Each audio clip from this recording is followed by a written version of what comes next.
Le salam, la famille, Adama Kanté, votre entrepreneur agricole. Ok, la famille, aujourd'hui, c'était pour passer des informations aujourd'hui très très importantes à tous les investisseurs de Sena Invest et à toute l'opinion nationale et internationale par rapport à notre entreprise. Voilà. Donc, au début de notre activité, à ce jour, je pense que tout le monde a été témoin de notre engagement, de notre vision que nous avons par rapport à notre projet d'investissement pour rehausser l'agrobusiness africain et de notre engagement envers la jeunesse africaine en vue de les inspirer également à pouvoir prendre exemple sur notre entreprise également, à pouvoir croire en leurs rêves et à pouvoir être vraiment déterminant face à un environnement où c'est pas du tout facile de pouvoir se développer aussi rapidement.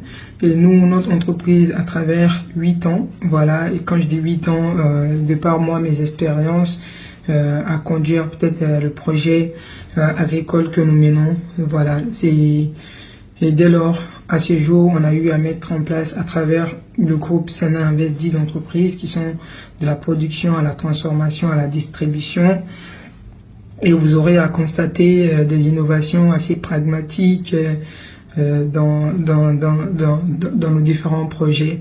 Donc nous, aujourd'hui, nous sommes victimes d'une situation, je le dirais victime, voilà, comme ça, parce qu'il y a 4 mois à peu près, tout fonctionnait bien depuis notre promotion d'investissement vers la diaspora sur le continent africain ou des particuliers aussi qui sont dans le pays, qu'ils investissent, des associations, voilà, qu'ils investissent dans nos projets parce qu'ils ont cru en notre vision, ils ont cru en notre projet.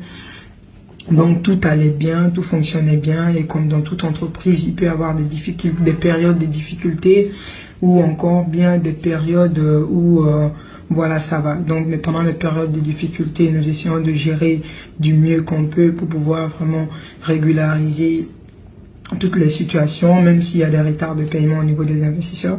Nous essayons au maximum de pouvoir accélérer les conditions pour pouvoir les mettre en ordre. Donc il y a 4 mois, à peu près 3 mois et demi, 4 mois, tout a commencé à basculer dans notre entreprise lorsque nous avons décidé de lancer l'actionnariat au sein de notre entreprise. Il y a, voilà, les investisseurs qui sont avec nous sauront à témoigner que depuis le début de cette aventure, beaucoup ont souhaité être actionnaires, mais nous n'avons pas donné l'opportunité d'abord. On attendait le bon moment pour pouvoir vendre l'actionnariat ou donner la possibilité aux investisseurs de devenir actionnaires. Donc au moment venu, il y a 3 mois et demi, voilà, il y a un jeune entrepreneur, au moment venu de lancer notre action, il y a un jeune entrepreneur qui était ami avec moi, on s'entendait très bien et moi j'ai été, de par mes différentes activités, il était très rapproché à moi et du mieux que je peux le soutenir, je le soutenais. Nos espaces de bureau, il l'utilisait pour rencontrer ses partenaires. Il y a un tas de choses qui étaient là que moi, voilà, on a commencé presque à la même période et tout, mais du mieux que je peux le soutenir, je le soutiens. Même il y a des investisseurs qui ont pris des retours sur investissement dans notre entreprise pour aller investir dans son entreprise. Avant d'aller investir, m'ont demandé excusez-moi, ici, voilà, ils pouvaient investir dans leur entreprise et moi j'ai soutenu, j'ai encouragé, j'ai dit tant que ça permet à des startups, excusez-moi, à se développer, donc je n'hésiterai pas à donner mon engagement pour ça. Et voilà, je vois aussi le sérieux dans leur activité et tout.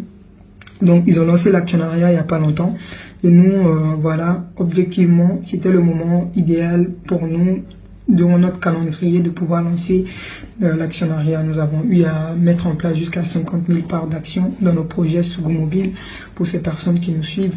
Donc à travers le projet Sougou Mobile, ce sont des petits marchés de proximité.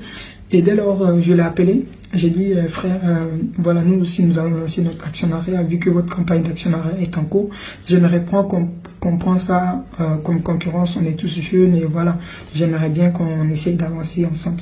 Donc qu'est-ce que le jeune me dit? Il me dit ok Adama, c'est bien et bon courage, donc à nous tous. Et moi je coupe mon appel, 15 minutes plus tard, il m'appelle, il me dit Adama, ne lance pas l'actionnariat. J'ai dit mais pourquoi?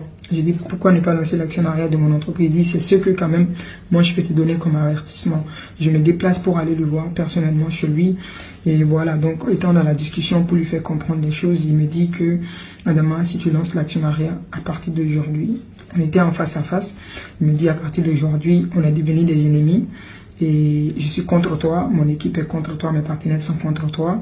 Et attends-toi à voir ton entreprise tomber, même dans 10 ans, vous ne pouvez pas rattraper là où vous êtes.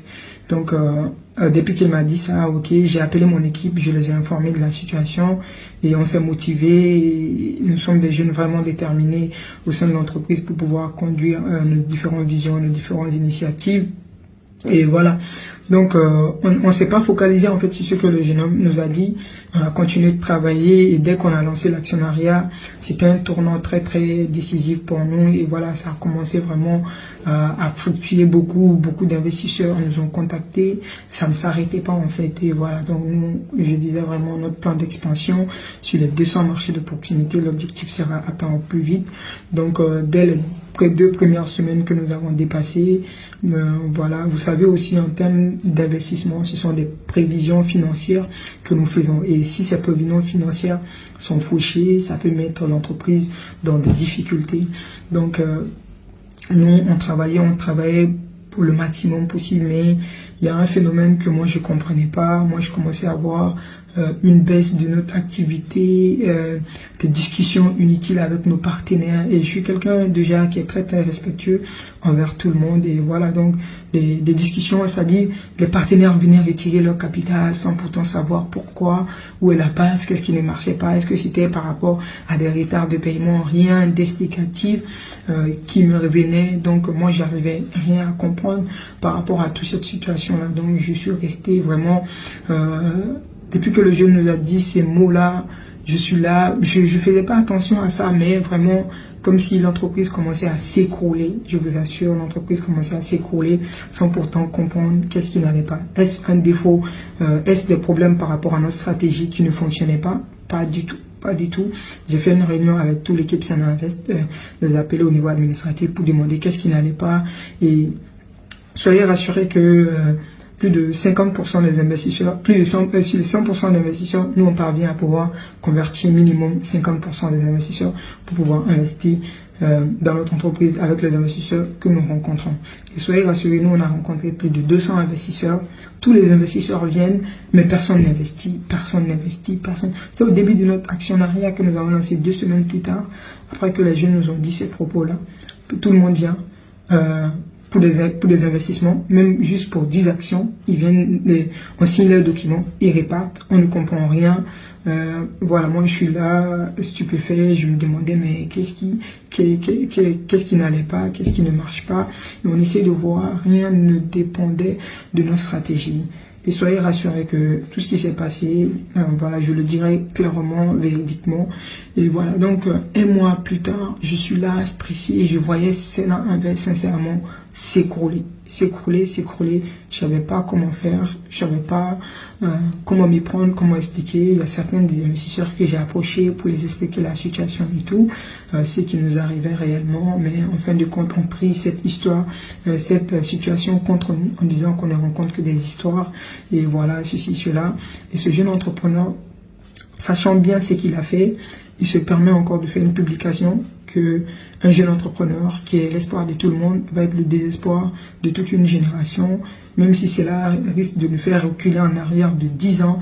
Lui, il est prêt à perdre son entreprise pour ça. Et voilà, cette arachide pourrie, ne voir que sa tête sur les différents réseaux et ne s'approprie que du système de financement d'autrui, c'est-à-dire l'actionnariat que eux ils ont lancé, vu que ça coïncide avec notre actionnariat que nous avons lancé, que nous avons vraiment copier leur système de financement et tout. J'aurais à mettre la publication, capture d'écran de la publication qu'il a faite sur notre entreprise. C'est là que je réalise vraiment que vous savez que vous n'avez rien fait contre nous, rien, tout allait bien. Brusquement, tout s'arrête. Je ne comprends pas. Ça ne dépend pas de nos stratégies d'avancement, même si il y avait quelques difficultés au sein de notre entreprise, on arrivait à gérer. Les investisseurs viennent, aucun de nos contrats n'aboutissent, rien ne parvient à se réaliser. Donc nous, tout ce qui est en termes de nos prévisions, on voit nos performances hyper baissé.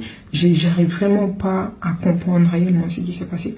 Donc la famille, voilà ce dont j'ai été victime depuis 4 mois. Et soyez rassurés que beaucoup d'investisseurs ont essayé de me contacter personnellement. Franchement, c'était très lourd pour moi, c'était très fort pour moi mentalement de pouvoir supporter ça. J'étais dans des périodes de forte dépression face à cette situation parce que j'avais des responsabilités, j'ai des responsabilités, des engagements à tenir envers les investisseurs et j'ai également une responsabilité envers la jeunesse africaine, de par le sérieux, la vision, la jeunesse consciente que j'essaie de véhiculer à travers nos différents projets, à travers la conscientisation et tout ça. Et cela ne me permet pas, en honnêteté, ma vision de la chose ne me permet pas de rentrer dans des activités malsaines. Et il y a des gens qui me traitent d'escrocs, d'arnaqueurs et tout. Franchement, je sais pas vraiment qu'en est-il, mais je tenais à rassurer les investisseurs que nous sommes encore de très bonne foi, nous sommes de très bonne volonté.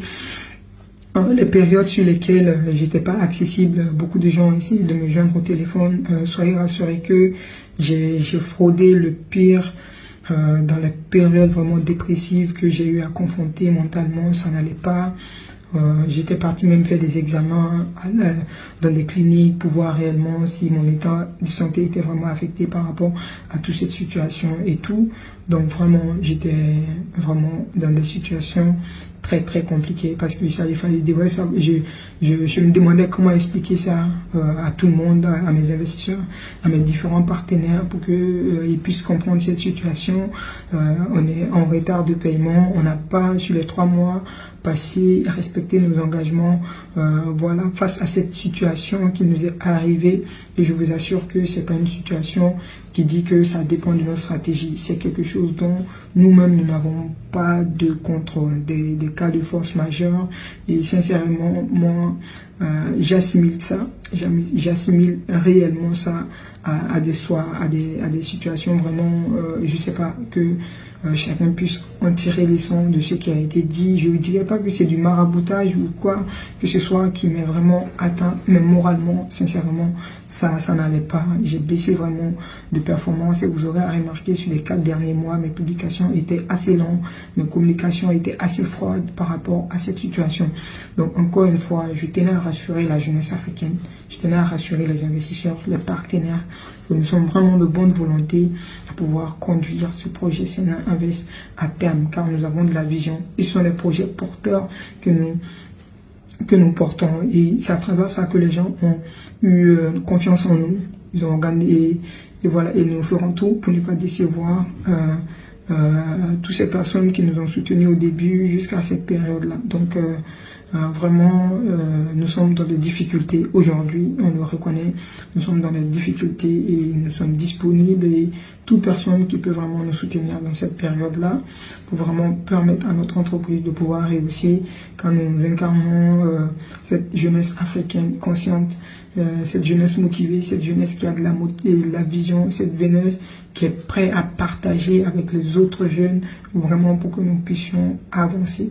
Donc, en cette période difficile, je tiens à demander l'indulgence de tous les investisseurs de cette entreprise, donc Sénat Invest, à pouvoir être rassurés, encore une fois, et que les délais, nous allons les envoyer des mails, voilà, pour donner vraiment des délais très très brefs auxquels nous allons pouvoir régulariser toute cette situation. Nous, en tant qu'entreprise, nous allons travailler pour pouvoir faire tous ces paiements. Donc, chers jeunes, tout ce qui se dira, sachez que nous restons motivés, nous resterons toujours l'exemple. En commençant cette activité d'investissement, j'étais conscient énormément des risques que j'encourais, mais soyez rassurés que nous tâchons de bien faire les choses comme il s'y doit. Mais nous sommes victimes, après les propos de ce jeune homme-là, qui est entrepreneur malien, qui nous a dit ça, qui nous dit d'attendre voir nos activités tomber de 10 ans en arrière, même sans comprendre pourquoi. Et sincèrement, nous sommes victimes de ça. Et voilà, nous demandons l'indulgence de tous les investisseurs à la patience. Nous allons travailler et pouvoir réguler cette situation. Donc, merci beaucoup.